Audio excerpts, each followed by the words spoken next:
হাসির রাজা, জ্ঞানের রাজা, রসিক রাজা গোপাল ভাঁড়। এবারে জন্মদিনে বড়ি বেগমকে চমকে দেওয়ার একটা উপায় বার করেছি। জি, বলো তো দেখি কি উপায়? নবাবের সাজিশের হদিশ পাওয়া আমার বুদ্ধিতে নামুমকিন। বেশক বহুত বড়িয়া কোনো মতলব আছে। এবারে বেগমের জন্মদিনে বিরাট একটা উৎসব করব। সারা দেশ থেকে মহান মহান অতিথিদের নিয়ে আসা হবে। দুনিয়ার সেরা সেরা খাবার, সেরা সেরা গাইয়ে, সেরা সেরা বাজিয়ে, সেরা সেরা নাচিয়ে রাতকে দিন করে দেবে এমন রোশনাই। রেস্ট নাই। কি বললে? বহুত বড়িয়া আপনার সোচ, লেকিন মাফ করবেন হুজুর, রাজকোষের অবস্থা খুবই খারাপ। উৎসব করার মতো তো রেস্ট নাই জাহাপানা। কোনো কথা শুনতে চাই না। আমি হলাম গিয়ে বাংলার নবাব। আমি আনন্দ হই হুল্লোড় করবো না তো কে আর করবে? একদম ঠিক জাহাপানা, কিন্তু কর বসিয়ে টাকা তোলো। সব কিছুতেই কর বসানো আছে জাহাপানা। হাসি কান্না ছাড়া আর কোনো কিছুতেই কর বসানো যে বাকি নেই। তার ওপরেই কর বসাও। হাসি কান্নার ওপর কর? না, শীতকাল আসছে, বসাও বসাও কর হাঁচির ওপর। হ্যাঁ, হাতির ওপর কর? বসাও। ওরকম মুখ করে আছো কেন? যদি না পারো তো বলে দাও, আমি অন্য উজির নিয়োগ করব। আমি আজই ঘোষণা করে দিচ্ছি, এবার থেকে হাতির ওপর কর দিতে হবে। হ্যাঁ, তো জানাব, এতে প্রজারা যদি ক্ষুব্ধ হয়? আরে বাবা, প্রজাদের কাজই তো মাঝে মাঝে ক্ষুব্ধ হওয়া। তা ঠিক হুজুর। আমাকে কদর করে এমন কিছু সন্ডা আছে, তাদেরকে কাজে লাগাতে হবে। বহুত খুব জাহাপানা। তাহলে হাঁচি গোনার লোকের ব্যবস্থা করে নি। ওই সন্ডারাই হাঁচি গুনবে। ওদের স্বেচ্ছাসেবক হিসেবে নিয়োগ করো। বহুত খুব জাহাপানা। সব জায়গায় লোক পাঠাতে শুরু করো। তবে কৃষ্ণনগরে বেছে বেছে লোক পাঠাবে।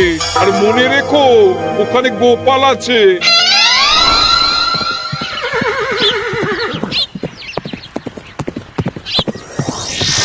সব জায়গায় কর আদায়কারী পাঠিয়ে দেওয়া হয়েছে জাহাপানা। আপনার কথা মতো তাদের বলে দেওয়া হয়েছে যে আদায় হওয়া করের 10% তাদের বেতন হিসেবে দেওয়া হবে। সুতরাং কর আদায়ে কোনো ঢিলেমি হবে না। বহুত আচ্ছা, বহুত আচ্ছা।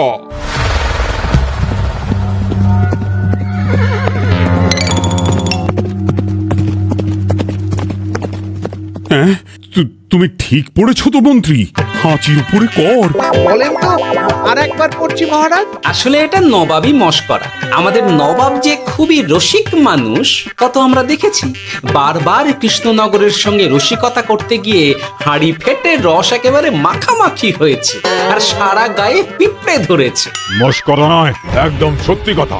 হাঁচির উপরে কর বসানো হয়েছে, আর আমরা হলাম নবাবের খাস হাঁচি গোনার দল। আমরা এই কৃষ্ণনগরে থিতু হয়ে বসলাম বটে। এবারে হাঁচি গুনবো আর মোহর আদায় করব। গোপাল, তুমি কি বলো? সর্দার, তোমাদের এখানে আসা একেবারেই লোকসান হয়েছে। কেন মশাই? আচ্ছা, আপনি গোপাল? না না, আপনার কোনো কথাই শুনবো না। আমাদের বই বই করে বলে দেওয়া হয়েছে, গোপাল হইতে সাবধান। সর্দার, আমি তোমাকে সাবধান হতেই বলছিলাম। হাঁচি ধরতে গেলে তোমাদের খুব সতর্ক থাকতে হবে, কারণ এই কৃষ্ণনগরের বাসিন্দাদের শরীর স্বাস্থ্য এত ভালো যে এখানে কেউ হাঁচে না, কাশে না, ঢেকুর তোলে না, ইয়ে করে না। বলেন কি মশাই? এটা তো নবাবকে জানাতে হচ্ছে।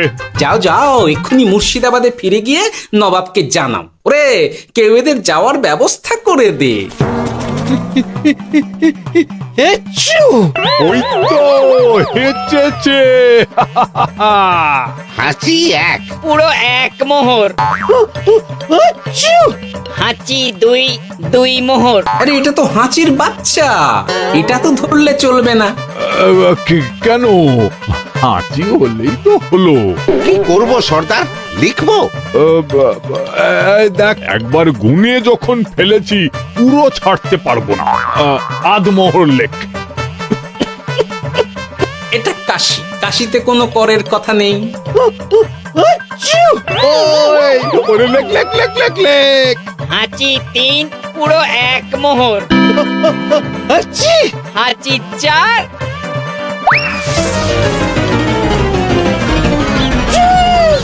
হাঁচি 5 লেখো। হাঁচি 6,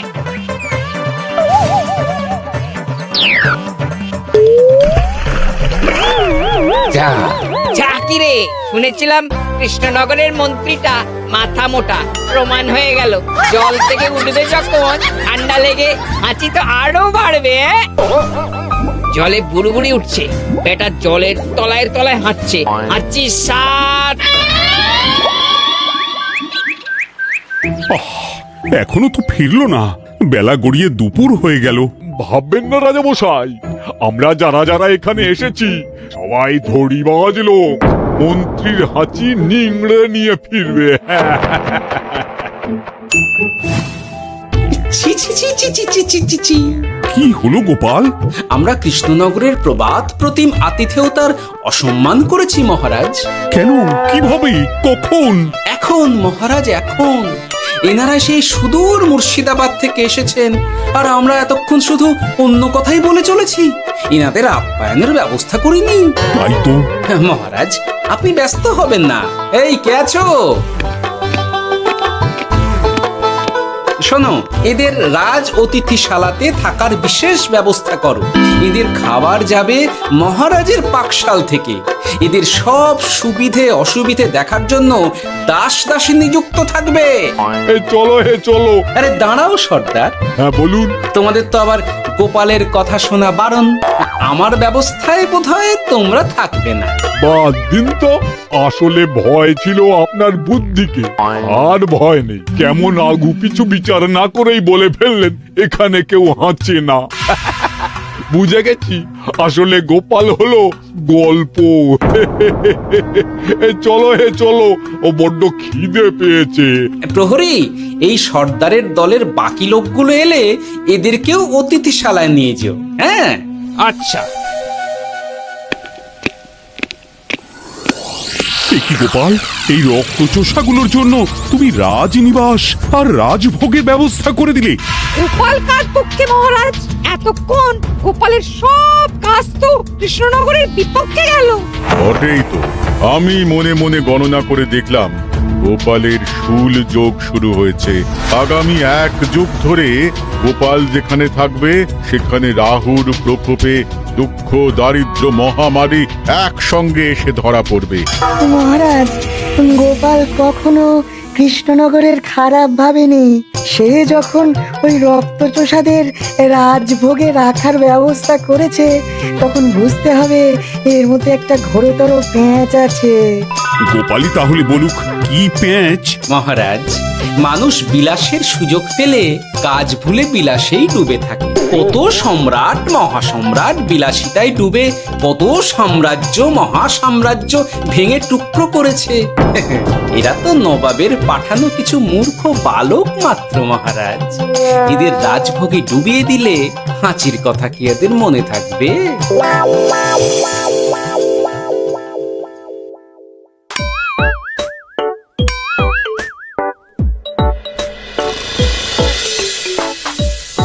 কি ব্যবস্থাপনা সব ঠিক আছে তো? হ্যাঁ, খাসা ব্যবস্থা হয়েছে। আপনারা আমাদের অতিথি বলে কথা, আরাম করুন।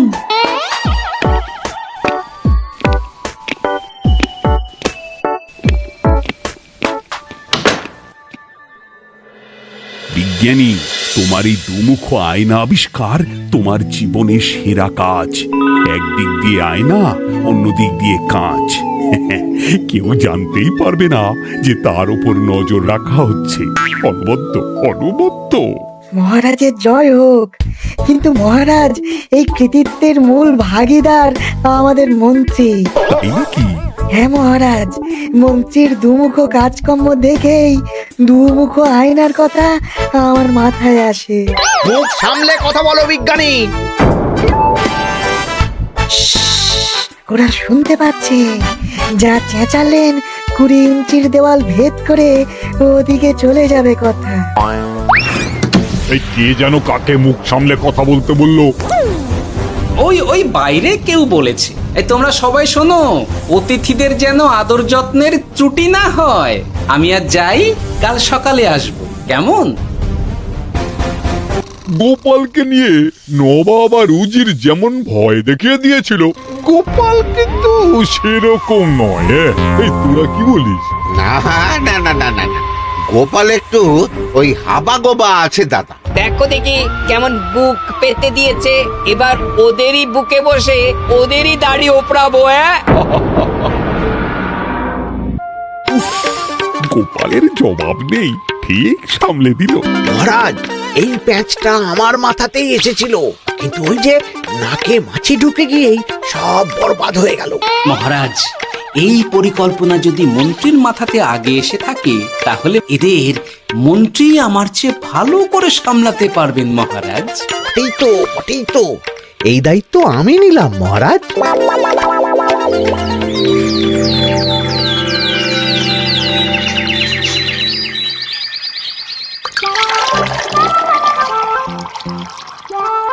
আহা, সকালে ঘুম থেকে উঠে এই রকম বেলের পানা যেন স্বর্গের অমৃত। আছে আছে, আরো আছে। পানীয়, খাদ্য, আরাম, আয়েশ, যত চাও তত পাবে।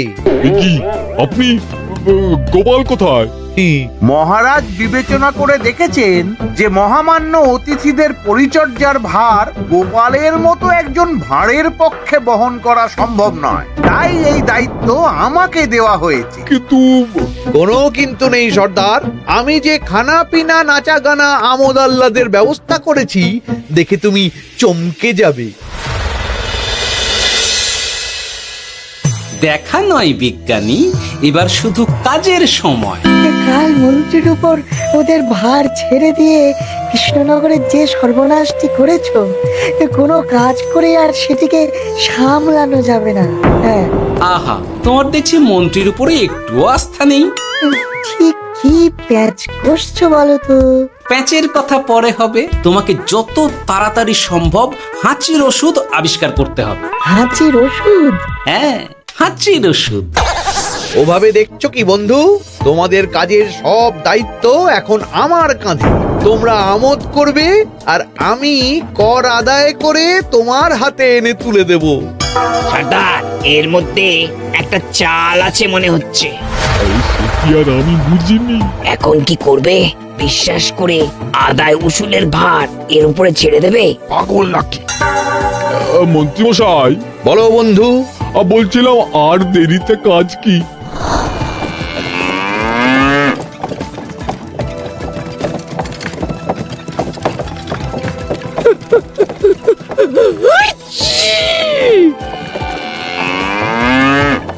মন্ত্রী, লেখো হাঁচি এক। ওহে, তোমার নাম কি? মন্ত্রেশ্বর হুজুরি আগে। লিখুন মন্ত্রী মশাই, নাম লিখুন। ওহে মন্তেশ্বর, হাঁচি কর, এক মোহর ছাড়ো দেখিনি। হাঁচি দুই। আরে যাও, দৌড়ে গিয়ে দু মোহর আদায় করে আনো। ওরে, তোরা সব কৃষ্ণনগরের কোণে কোণে ছড়িয়ে পড় দেখি, একটা হাঁচিও যেন বাদ না পড়ে। হ্যাঁ,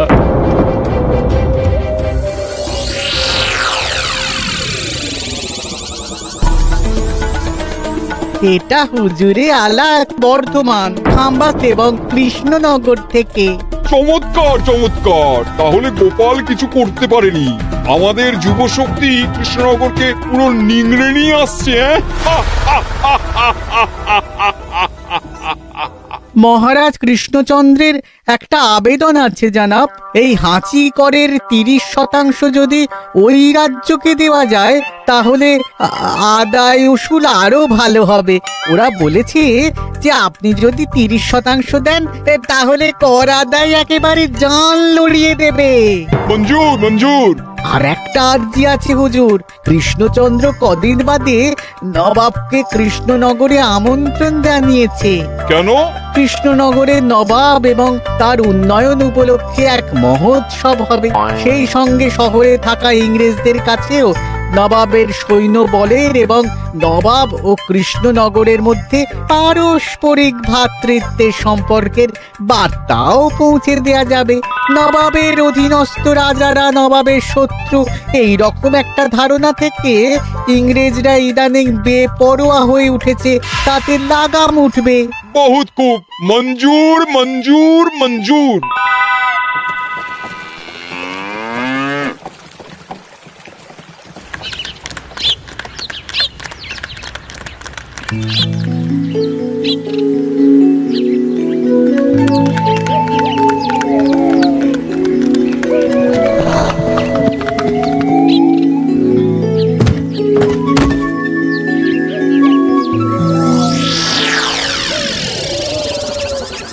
কি ব্যাপার গোপাল?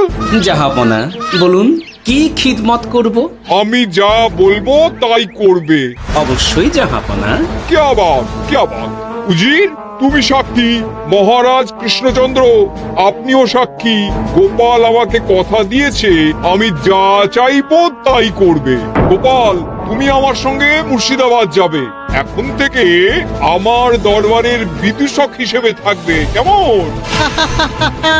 ওরে ওরে ওরে ওরে ওরে, তোরা বাজনা বাজা। এখন থেকে গোপাল আর কৃষ্ণনগরের নয়, গোপাল মুর্শিদাবাদের। চলছে বাজা।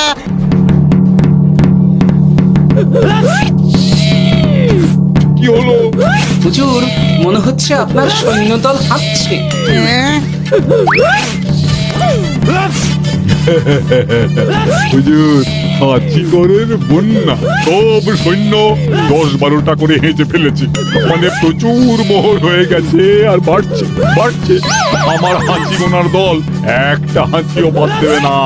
মোহর রাখার জন্য নতুন পোশাকখানা বানাতে হবে হুজুর। সর্দার, আমাদের হাঁচিগুলো কি খুলবো? হ্যাঁ, নিশ্চয়, একটা হাঁচিও যেন বাদ না পড়ে। চলুন হুজুর, আমরা এখানে দাঁড়িয়ে থেকে আর কি করব? ওরা হাঁচুক আর হাঁচি গুনুক। চলুন নবাব বাহাদুর, আপনার জন্য কৃষ্ণনগরের রাজাদিত্য অপেক্ষা করছে। হুজুর, আমার মনে হয় আমাদের কৃষ্ণনগরে এখন আর দেরি করা উচিত হবে না। আমরা সোজা শহরের দিকে রওনা হয়ে যাই। শহরের ইংরেজদের শিক্ষা দিয়ে ফেরার পথে আমরা কৃষ্ণনগরের আতিথ্য গ্রহণ করব। সে কি? মহারাজ, নবাবের মতো কর্তব্যপরায়ণ ইনসানকে তার কর্তব্য পালনে বাধা দেবেন না। আমরা ওনার শহর থেকে ফেরার অপেক্ষায় থাকবো। ঠিক ঠিক, আমার এক্ষুনি শহরে যাওয়ার দরকার।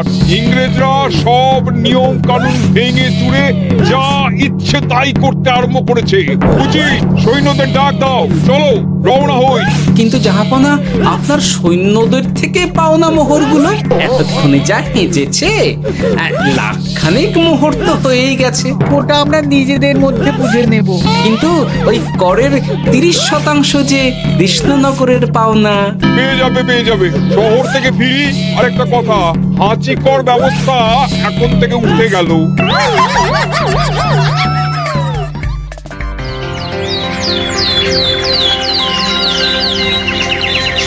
মহারাজ, কিভাবে গোপাল ভাঁড় মহাশয় নবাবের উন্মাদের মতো জারি করা ওই হাঁচিকর থেকে আমাদের সকলকে রক্ষা করেছেন তা আমরা সকলেই জানি। সমাজের তরফ থেকে তাই গোপালকে সামান্য উপহার।